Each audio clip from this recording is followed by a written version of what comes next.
안녕하세요, 유관장입니다. 오늘은 어른들, 특히나 이제 어떤 아이들을 지도하는 지도자나 교육자들이 아동 심리를 알아야 되는 이유에 대해서 한번 알아보도록 할게요. 자, 우리가 호랑이한테 축구를 가르치려고 할 때 축구 선수보다는 호랑이 조련사가 훨씬 더 잘 하겠죠. 그건 이제 호랑이에 대해서 잘 알기 때문이에요. 그래서 아이들도 지도할 때 아이들의 어떤 발달 특성, 그에 따른 동기의 변화, 또 아이들의 행동을 조절할 수 있는 강화물을 얼마나 어떻게 제공해야 할지를 이제 알게 하는 학습 심리 등을 알고 지도해야 합니다. 그러니까 이런 아이들의 어떤 발달 특성을 모르고 지도를 한다면 아이들의 행동을 이해할 수 없고, 그러면 아이들의 어떤 문제 행동을 교정할 수 있는 솔루션을 제공할 수 없겠죠. 당연한 얘기죠. 아이들이 이 녀석이 왜 이런 행동을 하는지 알 수 없기 때문에 그거를 모르면 당연히 그 행동을 갖다가 긍정적으로 바꿔놓을 수 있는 어떤 솔루션을 제공할 수가 없는 거예요. 그리고 아이들의 부적절한 행동은 결국은 어른들의 어떤 잘못된 개입의 결과물이거든요. 근데 지도자 입장에서 그런 아이들 막 와서 막 이상한 행동하고 막 산만하고 이런 아이들을 보면 미운 마음이 더 먼저 들어요. 그리고 이런 아이들을 갖다 지도할 때 분노하게 되죠. 그럴 수밖에 없는 게, 사실은 잘 모르면 화가 나요.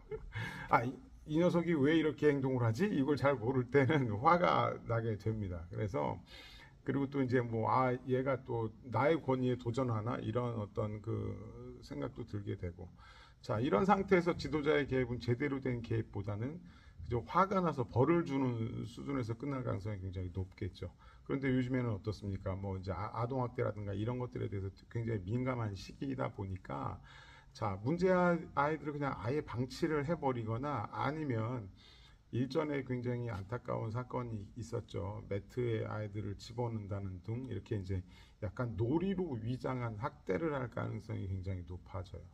근데 아이들을 이해하게 되면 아이들을 이제 미워하기보다는, 이 녀석의 어떤 환경이라든가, 얘네들이 아이들은 사실은 그 결국은 그 부모를 굉장히 사랑하고 부모한테 관심과 인정을 받기 위해서 행동을 하는 건데, 그만큼의 어떤 자기가 원하는 만큼의 어떤 그런 관심과 인정을 받지 못하기 때문에 이제 막 그렇게 산만해지고 문제 행동을 보이는 거거든요. 그래서 그런 것들을 이해하게 되면 아이들이 밉기보다는 측은한 마음이 더 먼저 들더라고요. 그리고 아이들의 행동이 왜 이렇게 행동을 하는 건지를 알 수 있기 때문에 제대로 된 어떤 그 솔루션을 제공해 줄 수가 있죠.